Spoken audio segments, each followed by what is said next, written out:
When I was talking to Fernando about this a few months ago, he said one of the hurdles that he had in casting this film is that in the movie, as in the book, none of the characters have names. Yeah. You are the doctor's wife. There's a character, woman with the dark glasses, and things like that. And he talked to a lot of actors who said, I can't play a character with no name, with no backstory. I need to know all these things. Obviously, that didn't concern you. No, I don't care. I mean, one of the things that I said to people too is that you realize in life you can walk into a situation and maybe not know someone's name. That doesn't mean you're not going to have a conversation with them. That doesn't mean that you're not going to have a judgment about who they are or are not based on what they say. A lot of how we determine who the other person is in our lives is through their behavior.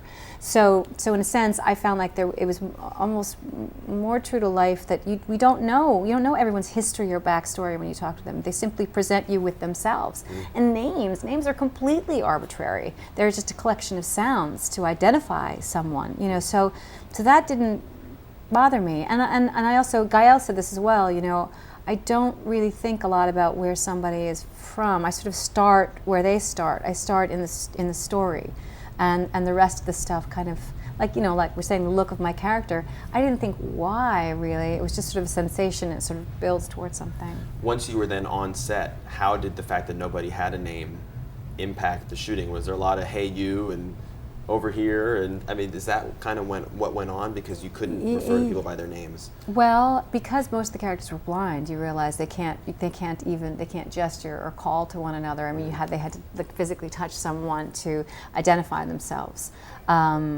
Or it was the sound of somebody's voice. Like, I love it when Gael says, hey lady, it's you, because he finally recognizes her voice. You know, so there's that kind of thing. The only time I found it awkward was when the characters had to identify themselves. They would identify themselves by their profession.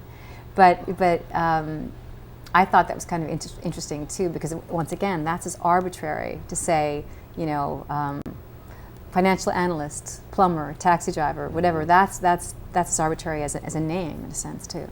What's so great about your performance in this movie is that for so much of it, your character is fairly meek, for lack of a better word. Yeah. I mean, and I don't want to say too much, but it's only near the end that she really asserts herself and how. I haven't eaten in 3 days. Well, lady, I'll never forget your voice. And I won't forget your face. What was it like in shooting the earlier part of the film? Did it feel strange to be playing so powerless all the time, and that you were really yearning for those tougher scenes? Not really. I mean, the thing that was most important to me with this movie was not trying to plan her arc. You know, often when you're doing something, you have to go, okay, I start here, I end here. How do I get, you know, in between?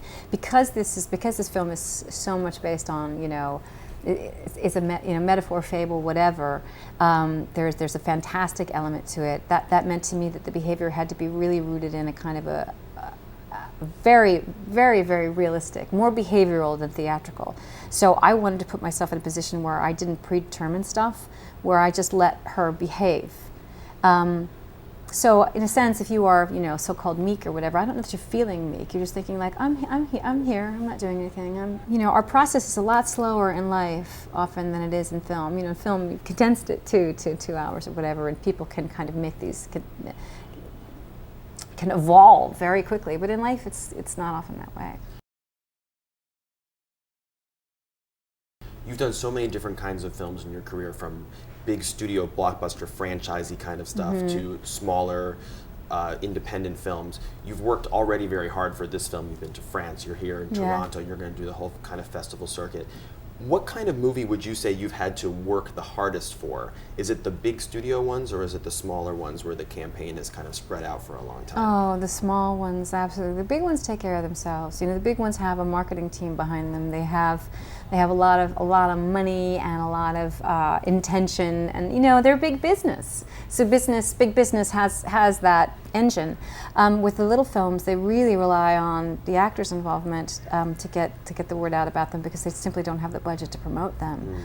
And things have changed so drastically. There's so many more smaller movies and so fewer venues, and such a small time for a movie to find its feet. So there is an urgency, I think, sometimes in the promotion. I remember a story you told me. You were in an acting class, and the teacher said to the whole class, "There's 20 of you in here or something, and only one of you is going to make it." Right. Yeah. Do you ever sit and think about what if you hadn't been that one who made it? What else would you have done with yourself? Interior design or something like that? I like to think that I would have been a doctor. If I had the wherewithal to go back to school, I think medicine would have been is a great profession, and I sort of am very, very interested in it. I don't know. When I was first starting out, I tried not to think too far ahead of myself because it was too terrifying. So literally, it was like I kept my sights right here. So it was like, okay, well, I got to New York. Okay, now let me see if I can get an agent. Let me see if I can get an audition. Now a call back. Now, so it was literally like that. Never like, I want to be a movie star. Right. That would have been impossible. Just the idea of being a working actor was so out of reach for us. So for me, I just had to be like that, and that was the thing that got me through it. Because it's true, the odds are ridiculous. The odds are ridiculous even now for any of us. A career can kind of disappear in a minute if you're not paying attention. Yeah. You've accomplished so much. You've done a lot of big movies. You've gotten 4 Oscar nominations. You've got 2 gorgeous kids. What in your life or in your career feels unfinished to you? What's left that you still want to do? Oh, I feel like there are other aspects to the film business that I haven't explored. It sounds so silly to say I'd like to try to direct something, but I would like to try, and maybe it would be small and maybe it would be a short, but I just want to see what it feels like. And I feel like if I don't attempt it just on my own terms, I'll feel like I was lazy, that I didn't try to I just didn't try to learn another kind of perspective, so there is that probably right now. Well, I can think of one director you could ask for some pointers. Your husband. Absolutely, he's very helpful that way, because there's sometimes he's like, no, this is what you do, and he has a wealth of information about stuff, certain things that I just don't know about. There's a lot that I do understand from being on a set, but then there's a tremendous amount that I don't know. And then the last thing is we're asking everybody who's coming in to just think back to movies that you've seen this year, kind of looking ahead to the end of the year. What some of your favorite things have been? Is there a movie that you've seen that you loved, or a TV show, or an album?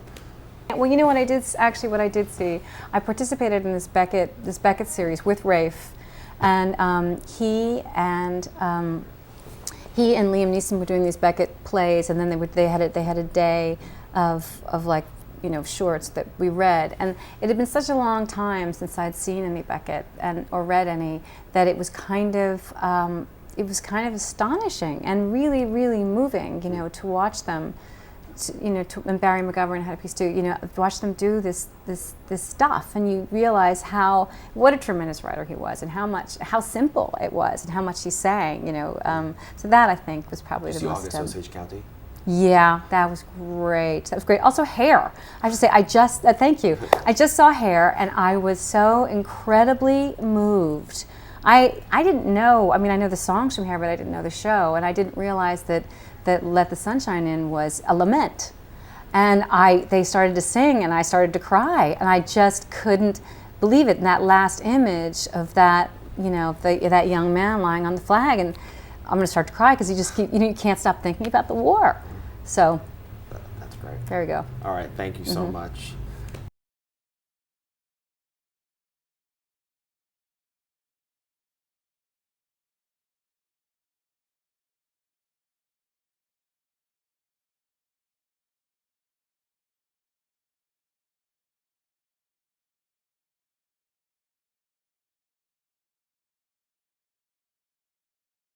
Everybody, please, stick together. You haven't eaten in 3 days. Oh, lady, I'll never forget your voice. And I won't forget your face. Well, I don't see anything. Nothing.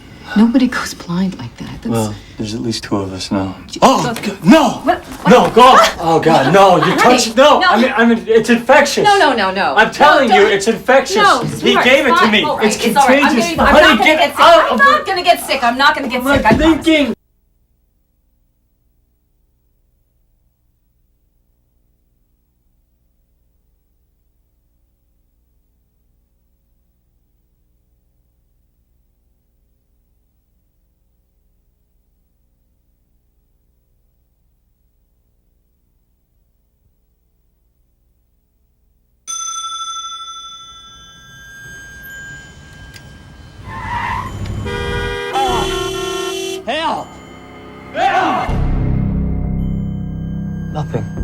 honest with you, I've never experienced anything like this before. I just wanted to get your take on a bizarre case I saw today.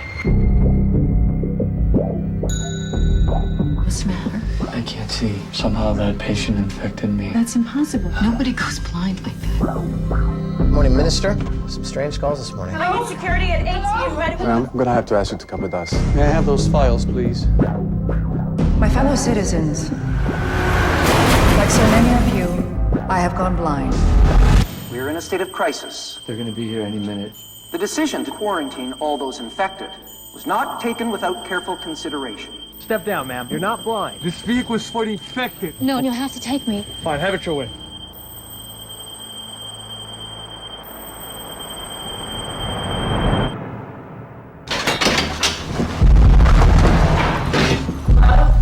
Hello? Can anyone hear us? Mom here? You'll never believe where they brought us.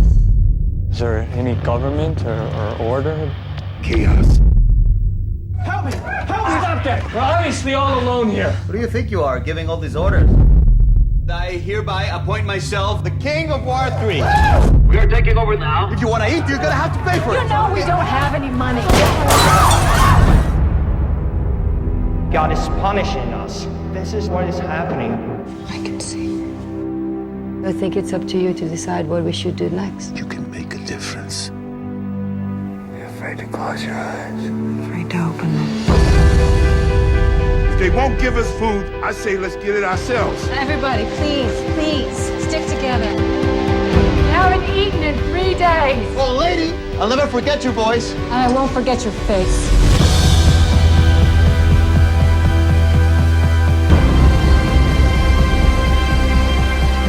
I see you. After all this time, I actually see you.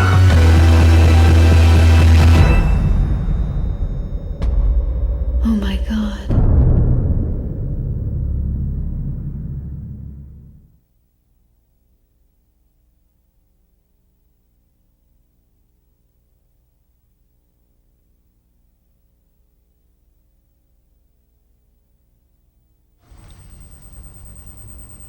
Nothing. Nothing in your lenses, nothing in the retina.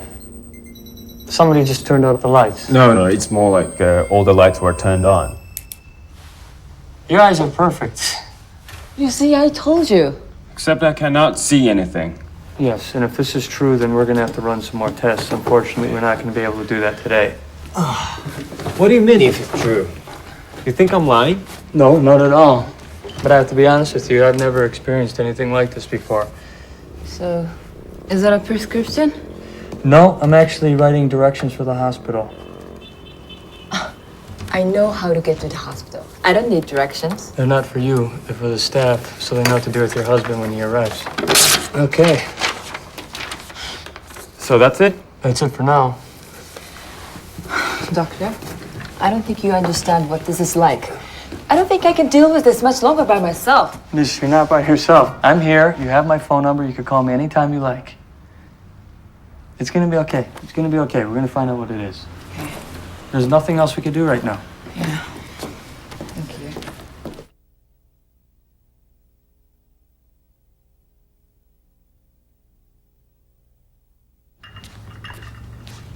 You're up before the alarm. Yes. Good morning. Yeah, I doubt it's gonna be all that good. What's the matter? I can't see. What? Somehow that patient I saw yesterday must have infected me. That's impossible. Let me look. Here. Well, I don't see anything. Nothing. Nobody goes blind like that. Well, there's at least 2 of us now. Oh, God, no! No, go! Oh, God, no, you touched, no! I mean, it's infectious. No. I'm telling you, it's infectious. No, He gave it to me. All right, It's all right. contagious. I'm not gonna get sick. I'm not gonna get sick. I'm not gonna get sick. I promise. thinking. I promise. Jesus, I spent the night in the It's all bed right. with It's you. all right. We'll take care of it. It's all right. It's all right. It's all right. Shh. I'm so okay, it's sorry. okay. I'm so sorry. It's all right.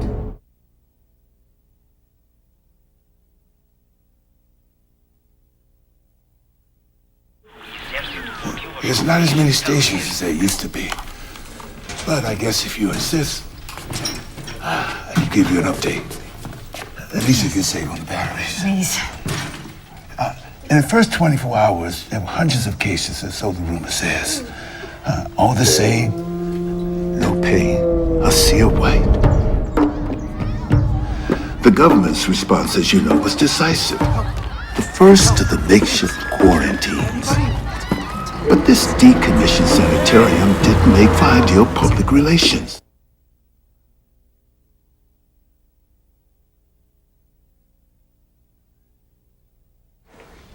Now there's the matter of food rationing. It seems that one of the wards is taking more than their fair share, so I'm proposing that we put together some sort of a committee with a representative from each ward. Who are you?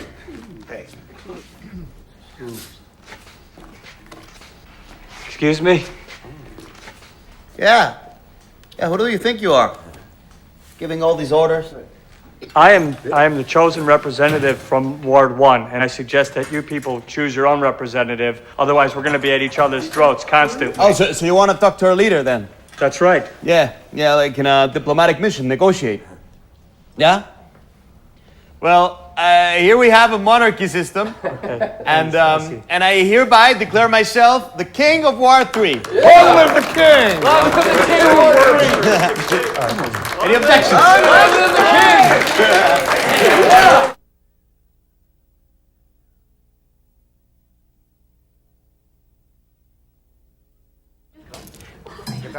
Ward 3 is going to take charge of the food right now.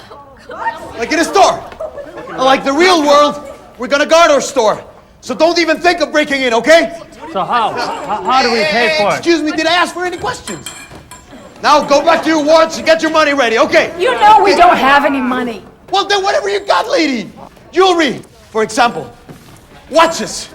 Anything you think we might like. Oh, hey, and by the way, don't hide anything. All right? Understood? Let's go. Oh, lady, I'll never forget you, boys. And I won't forget your face.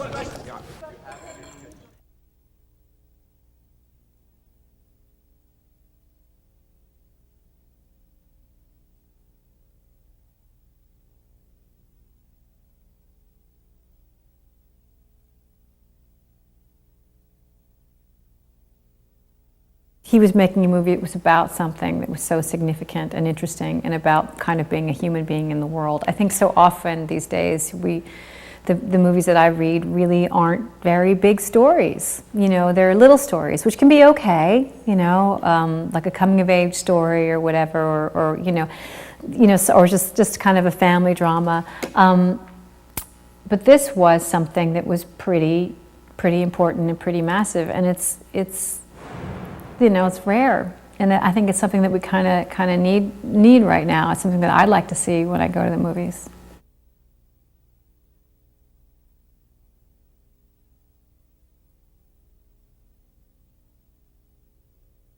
In the novel, it's her voice that kind of brings you through. In the movie, you know, Fernando, it's her eyes. So. You know, but that point of view thing is what's interesting. That her point of view isn't always necessarily to what you'd expect. You know, sometimes it's maybe where the audience would kind of naturally go. Sometimes it isn't. She's tremendously empathetic where you think she won't be. You know.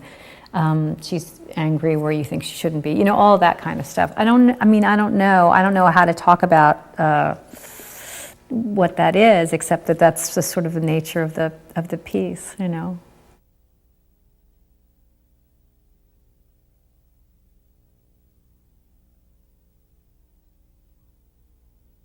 I mean, I would have happily dyed it red or whatever color he wanted to dye it if he didn't like it. But I had an instinct that it was the right thing for the character. So Be here any minute. The decision to quarantine all those infected was not taken without careful consideration. Step down, ma'am. You're not blind. This vehicle is for the infected. No, you'll have to take me. Fine, have it your way.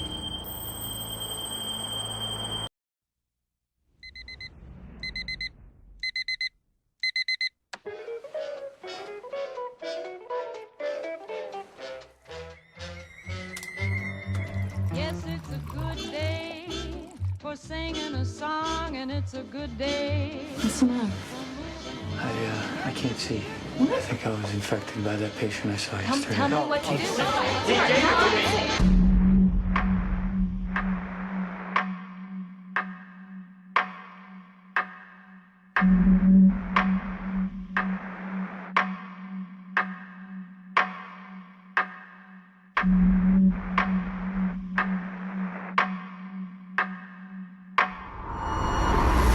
Over 90% of the population has been infected with an epidemic of blindness.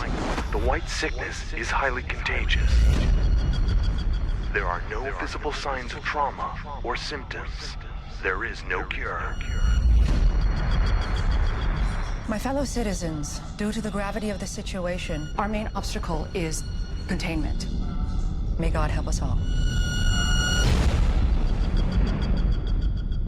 The only thing more terrifying than blindness is being the only one who can see.